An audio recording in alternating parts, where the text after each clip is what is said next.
తెలంగాణలో పార్టీ మారిన ఎమ్మెల్యేలు యూ టర్న్ తీసుకోబోతున్నారా? అధికార పార్టీని వీడి తిరిగి సొంత గుటికి వెళ్లేందుకు రెడీ అవుతున్నారా?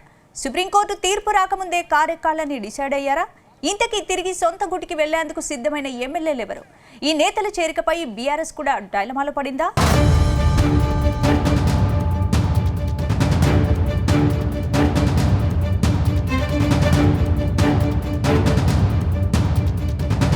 తెలంగాణలో పార్టీ మారిన కొందరు ఎమ్మెల్యేలు తిరిగి సొంత గూటికి వెళ్లేందుకు రెడీ అయినట్టు తెలుస్తోంది.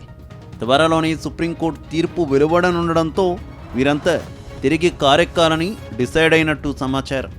వీరిలో గద్వాల ఎమ్మెల్యే బండ్ల కృష్ణమోహన్ రెడ్డి, పటాన్చెరు ఎమ్మెల్యే గూడెం మహిపాల్ రెడ్డి తిరిగి బీఆర్ఎస్లో చేరేందుకు ప్రయత్నాలు చేస్తున్నట్టు తెలుస్తోంది.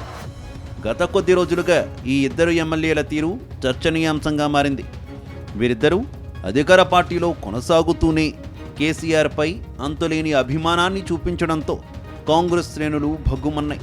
దాంతో అధికార పార్టీలో ఇమడలేక ఇద్దరు నేతలు మాజీ మంత్రులు హరీష్ రావు, కేటీఆర్తో చర్చలు జరుపుతున్నట్టు సమాచారం. అయితే ఈ ఇద్దరు లీడర్ల చేరిక విషయంలో కేసీఆర్ నుంచి సానుకూల సంకేతాలు రాగానే తిరిగి గులాబీ కండువా కప్పుకుంటారని తెలుస్తోంది.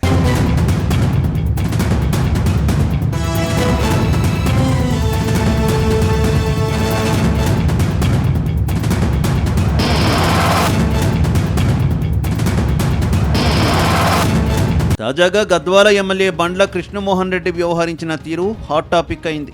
బీఆర్ఎస్ పార్టీలో నుంచి కాంగ్రెస్ పార్టీలో చేరిన ఆయన పార్టీ సమావేశాలకు హాజరయ్యారు. చివరకు సిఎల్పి సమావేశానికి కూడా వెళ్లిన దాఖలాలు ఉన్నాయి. అయితే ఆయన చాలా విచిత్రంగా వ్యవహరించారు. తాను బీఆర్ఎస్ ఎమ్మెల్యేనని, కాంగ్రెస్ ఎమ్మెల్యేను కానని తెగేసి చెప్పారు.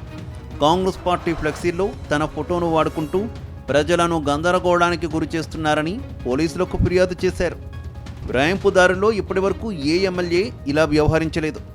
కొందరు ఫిరాయింపు ఎమ్మెల్యేలు ప్రభుత్వ విధానాలను విమర్శిస్తున్నారు. కొందరు తమకు కేసీఆర్ అంటే ఇప్పటికీ అభిమానమని చెబుతున్నారు.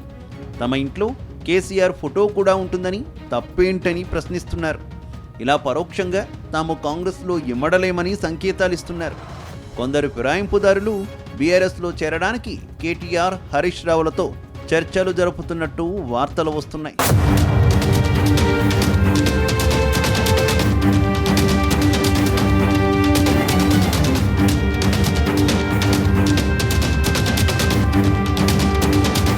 ఇక పటాన్చెరు ఎమ్మెల్యే గూడెం మహిపాల్ రెడ్డి కాంగ్రెస్ పార్టీలో చేరిన దాదాపు 10 నెలలకే మళ్లీ సొంత గూటికి చేరేందుకు సిద్ధమయ్యారని ప్రచారం జరుగుతోంది.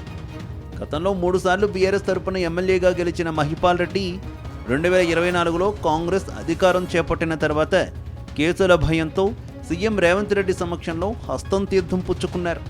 అయితే కాంగ్రెస్లో చేరినప్పటికీ ఆయనకు అంతగా ప్రాధాన్యం దక్కలేదని, పటాన్చెరులో పార్టీ అంతర్గత విభేదాలు తీవ్రమయ్యాయని విశ్వసనీయ వర్గాలు చెబుతున్నాయి. ఇక కాంగ్రెస్లో చేరినప్పటి నుంచి గూడెం మహిపాల్ రెడ్డికి అనేక అవమానాలు ఎదురయ్యాయని, ముఖ్యంగా పటాన్చెరులో అధికార కార్యక్రమాలకు ఆయనకు సమాచారం లేకుండా మంత్రులు హాజరవుతున్నారని అంటున్నారు. మరోవైపు రాష్ట్ర ప్రభుత్వం చేపట్టిన కుళ్లగణన, ఇంటింటి సమగ్ర సర్వే కార్యక్రమానికి కూడా ఆయనను పిలవకపోవడం గూడెం వర్గాన్ని తీవ్రంగా నిరాశకు గురిచేసింది. ఇదే సమయంలో కాంగ్రెస్ నేతలతో ఆయనకున్న విభేదాలు కూడా మరింత లోతుగా మారాయని, ముఖ్యంగా కాటా శ్రీనివాస్ వర్గంతో ఆయనకు పెరిగిన దూరం గూడెం మళ్లీ యూటర్న్ తీసుకునేలా చేసిందనే అభిప్రాయం వ్యక్తమవుతోంది.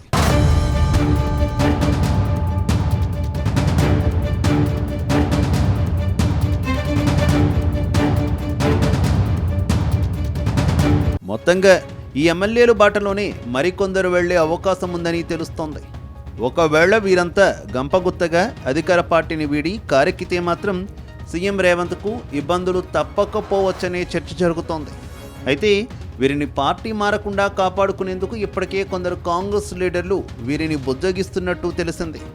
మొత్తంగా 2 పార్టీలను ఉక్కిరిబిక్కిరి చేస్తున్న ఫిరాయింపు ఎమ్మెల్యేలు తమ కోర్కెలు తీర్చుకునేందుకు ఇదే మంచి అవకాశంగా భావిస్తున్నారని పొలిటికల్ సర్కిళ్లలో చర్చ జరుగుతోంది.